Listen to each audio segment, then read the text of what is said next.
రానున్న వర్షాకాలం నేపథ్యంలో ఆందోళనపేట పట్టణంలోని మొత్తం 20 వార్డు లోపల కూడా మున్సిపల్ ఆధ్వర్యం లోపల యాంటీ లార్వల్ స్ప్రే చేయడం అనేది స్టార్ట్ చేస్తాం. ఎందుకంటే ఈ సీజన్లో వాటర్ స్టాగ్నేషన్ అంటే నీరు నిల్వ ఉండడం వల్ల దోమల బెడద పెరిగే అవకాశం ఉంది. అలాగే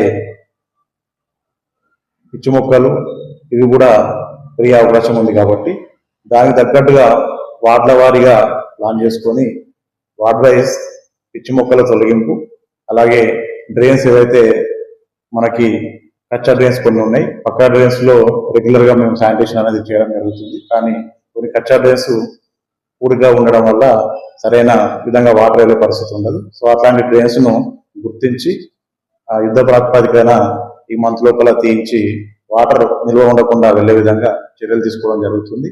అలాగే 2 రకాల నియంత్రణ పద్ధతులు అంటే దోమ లార్వా పెరగకుండా ఒకటి, అలాగే పెరిగిన దోమలకి యాంటీఫాగింగ్, ఆ విధంగా ముందుకెళ్లాలని చెప్పి గౌరవ చైర్పర్సన్ గారు అలాగే కౌన్సిల్ ఆమోదంతో నిర్ణయం తీసుకోవడం జరిగింది. ఈ మంత్ లోపల ఫాగింగ్ అట్లాగే యాంటీ లార్వల్ స్ప్రే కూడా చేయడం జరుగుతుంది. ప్రజలకు కూడా వాళ్ళకి ఏదైనా సమస్యలు ఉన్నట్టయితే మా దృష్టికి రాని సమస్యలు శానిటేషన్ విషయంలో మా దృష్టికి తీసుకొచ్చిన వెంటనే స్పందించి చర్యలు తీసుకోవడం జరుగుతుంది. ఇంకేమైనా సమస్యలు ఉన్నా కూడా మాకు తెలియజేయాల్సిందిగా కోరుతున్నాం. అలాగే ఈ సీజన్లో ముఖ్యంగా ప్రజలు ఇబ్బంది పడే అంశం ఏంటంటే డెంగ్యూ. ముఖ్యంగా డెంగ్యూ దోమ అనేది మనకు మురికి నీరులో కానీ మురికి కుంటల్లో కానీ అలాగే పెరగదు. డెంగ్యూ దోమ అనేది మన ఇంటి పరిసరాల లోపల ఇంట్లో మంచినీరు ఎక్కడ నిల్వ ఉంటుందో, ముఖ్యంగా పూల కుండీలు కానీ పాతబడిన టైర్లు కానీ ఖాళీ బాటిల్ కానీ అలాగే ఇంకేదన్నా ఇంటి పైన మనం యూజ్ చేయని పరికరాలు కానీ ఎలక్ట్రానిక్ వస్తువులు కానీ పడేస్తూ ఉంటాం.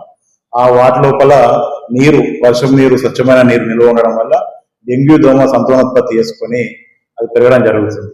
డెంగ్యూ దోమ కూడా ఎక్కువ ప్రయాణించదు. అది పుట్టిన ఏరియా నుంచి వితిన్ 1 కిలోమీటర్, ½ కిలోమీటర్ రేడియస్ లో కూడా తిరుగుతూ ఉంటది. కాబట్టి ముఖ్యంగా పగలు సంచరిస్తూ ఉంటది. కాబట్టి దాన్ని మన ఇంట్లో ఉన్న ఇట్లాంటి ఏవైతే నిల్వ నీరు ఉన్నాయో అవన్నీ పడేయడం ద్వారా, అంటే పూల కుండీలను కానీ ఈ ప్లాస్టిక్ బాటిల్ కానీ కొబ్బరి బోండాలు కానీ టైర్లు కానీ ఇట్లాంటివి ఎప్పుడు నీరు నిలవకుండా చూసుకోవడం వల్ల మనకు డెంగ్యూ దోమ అనేది ప్రమాదం నుంచి తప్పించుకోవచ్చు. కాబట్టి ప్రజలు ఈ అవేర్నెస్ కలిగి ఉండి ప్రతి శుక్రవారం కూడా, ఇప్పుడు నెక్స్ట్ వచ్చే శుక్రవారం నుంచి కూడా జిల్లా కలెక్టర్ గారి ఆదేశాల మేరకి వార్డు వారీగా డ్రై డే ఫ్రైడే కార్యక్రమం కూడా స్టార్ట్ చేయబోతున్నాం. గౌరవ కౌన్సిలర్లు, చైర్పర్సన్ గారు, వైస్ చైర్మన్ అలాగే అందరి సహకారంతో నిన్ననే కలెక్టర్ గారు ఆదేశాలు ఇవ్వడం జరిగింది. సో ప్రతి శుక్రవారం ఇండ్లలో ఉన్న నీరు ఇవన్నీ కూడా తొలగించే కార్యక్రమం మున్సిపల్ పరిధిలో చేపట్టబోతున్నాం. దీనికి కూడా ప్రజలందరూ స్వచ్ఛందంగా సహకరించి ముందుకొచ్చి ఈ కార్యక్రమాన్ని విజయవంతం చేయాలి. దీని ద్వారా మనం డెంగ్యూను కూడా సమర్థవంతంగా ఎదుర్కొనే అవకాశం ఉంది.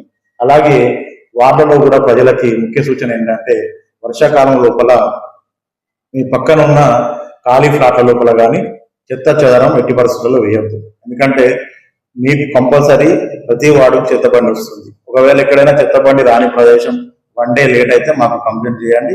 మేము ఏదైనా ఎట్టి పరిస్థితుల్లో మళ్ళీ తెల్లారి దాన్ని పంపించే అవకాశం ఉంటుంది.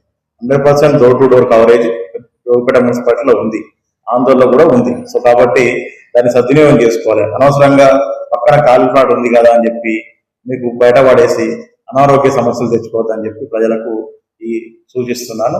అలాగే ఇంకెవరైనా అనాథరైజ్గా డంపింగ్ చేస్తూ ఉంటే, ఇట్లా పడేస్తూ ఉంటే మాకు కంప్లైంట్ చేసినట్టయితే వాళ్ళకి ఫైన్ విధించడం జరుగుతుంది.